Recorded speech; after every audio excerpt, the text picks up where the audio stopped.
Alright, so today I want to talk about my probably least favourite thing about Resident Evil Village. And first of all, this is not a thing with the game, more so a gameplay aspect of the game, okay? Village of Shadows difficulty is so disappointing to me. I've wanted to make this video for a while now, but I haven't really had the time to kind of sit and think about it until lately. But yeah, Village of Shadows difficulty for me was probably the worst part of the game for me. Now let me explain. Anyone who's been on the channel recently, or for a while now, knows that I usually like to play these games on their harder modes when they become available to me. Not only does it make it a bit more of a challenge, but it makes the game still feel kind of fresh, because the harder modes make things kind of unpredictable. Like all of a sudden you could be getting one-shot by something you didn't know could one-shot you, or something you forgot about that's just killed you out of nowhere, you know what I mean? And I think, especially with the other games in the series, it adds another layer of strategy to the game. But here's the thing, Village of Shadows doesn't do any of that for me. Now, there is differences in Village of Shadows that, you know, do make it kind of different at certain points, and I'll go over what they are now, but they're not massive, just keep that in mind. First of all, obviously, it's a hard mode, which means you take more damage and deal less, which comes without saying, but the main difference in the mode is there's just a few extra enemies here and there, and there's a few areas where that is really kind of obvious, and then there's areas where it doesn't really make a difference. The areas that come to mind to me when I think about an area that has had enemies added to it is the first fight with the daughter in the castle. There is a couple of the zombies, we'll say, I forget the name of them, in the arena with you, and it's a very small room, but literally one shot from a weapon will take it out, and then it's back to normal. On the way back to the main village from Donna's territory, there was a couple of archers on the bridge.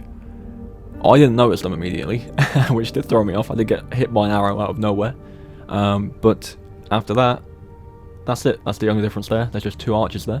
And then, in the Sturm chase, the final Sturm chase to its factory, there's a group of enemies at the door on the way out, and you can literally splash grenade them or grenade launch them, and they're gone. They're out of the way, and you'll never see them again.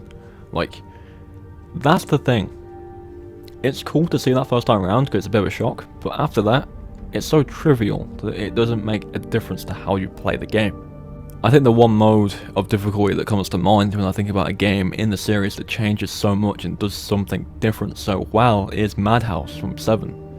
It adds more enemies, it changes where everything is, it changes encounters. Like, there's so many things it changes, especially in the first half of the game, that does throw you off quite well, and it is so well done. Even in the remakes, you know, you've got Resident Evil 1 remake, you've got real survivor mode, okay, which is, yes, it's hard mode, but the item boxes aren't linked, which means you have to go carefully and place things when and where you need them or don't need them. Like, you have to backtrack. If you miss something, if you left something in an old box, you have to go through everything again to get it back. It adds a whole new layer of thinking about what you're going to do before you do it.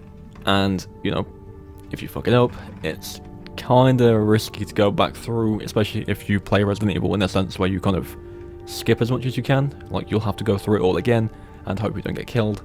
And there is no autosave in that game, so if you die, you are going back to whenever you last saved the game. Resident Evil 2, you know, okay, this one's an interesting one, because it does differ slightly. Normal in Resident Evil 2 Remake doesn't have ink ribbons, which is weird. I would think if they were going to remake the game, it should just have ink ribbons as a save system. Luckily, in Hardcore, in the 2 Remake, they are there, and again, things are harder to kill, and autosaves are disabled, so you have to save the game yourself. And yes, it does add that whole, I need to be careful where I save, because if I die, I'm going way back, and it adds that, you know, do I think I can handle this without dying? If so, I won't save the game. If I think I might die, I can use a save here, and be fine. 3 Remake, a little bit different. Doesn't have ink ribbons at all, but it has Inferno and Nightmare difficulties. That adds extra enemies in, it changes spawn locations of certain things, and it makes Nemesis run at you like Usain Bolt. He is ridiculously fast in those modes, and you have to know how to dodge in that game perfectly, but that's for another video. The Inferno video is coming out soon. But do you see what I'm getting at? Like, all of those games have something that makes their harder difficulties different, you know? In some way or another they are different to the normal modes, but this one is just, here's more enemies, here's less ammo, and here's a few extra enemies that hit you harder. Like, it doesn't scream difficult to me. And that is preference, of course, it's preference. You know, if you think Village of Shadows is difficult, I'm not going to say it isn't. You know, if you think it's hard, that's fine. But for someone like me personally, who plays these games on hard modes almost all the time, it's a bit of a cakewalk, to be honest. I was going to make a tips and tricks video, like all my other difficulty videos for Village of Shadows, but there isn't really much to say, so I'm just going to add them in now. And basically, you know, all you really need to do to make Village of Shadows a bit of a cakewalk is New Game Plus. Use it. You benefit from using it so much. Like, you keep all of your ammo, all of your weapons are already upgraded, so if you use, for example, the second shotgun, the Wolfsbane, the normal pistol, and a sniper, okay? Let's just say you use that, and they're all upgraded. You don't have an issue with firepower. Ammo carries over each playthrough, so you have loads of ammo. Crafting materials carry over for each playthrough, so you have loads of options to make loads of bullets and loads of healing. I would say New Game is probably the way to go for Village of Shadows, but it's not made for most people to do it on New Game. I have played through Village of Shadows 3 times total. That is the lowest I've ever played a hard mode in an RE game. I have played it with infinite ammo, I have played it without, and I have played it on New Game. And New Game is the most challenging, of course, because you have none of the upgrades for your weapons, none of the cooking upgrades from the Duke. It is hard, but it's still lacking something.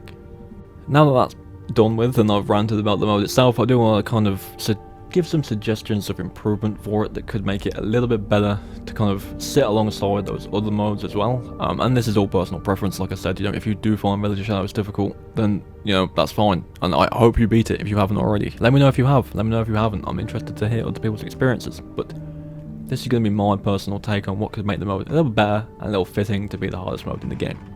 First of all, limited saves. Limited saves should be the standard for the hardest mode in a Resident Evil game.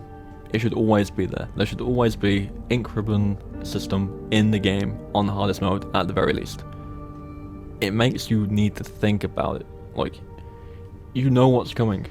You've played through the game multiple times if you're playing on the hardest difficulty already. What that limited save option does is makes you question, can I do this without dying? Because if I do die, I am going way back to when I last saved the game. If I feel like I can do it, then great.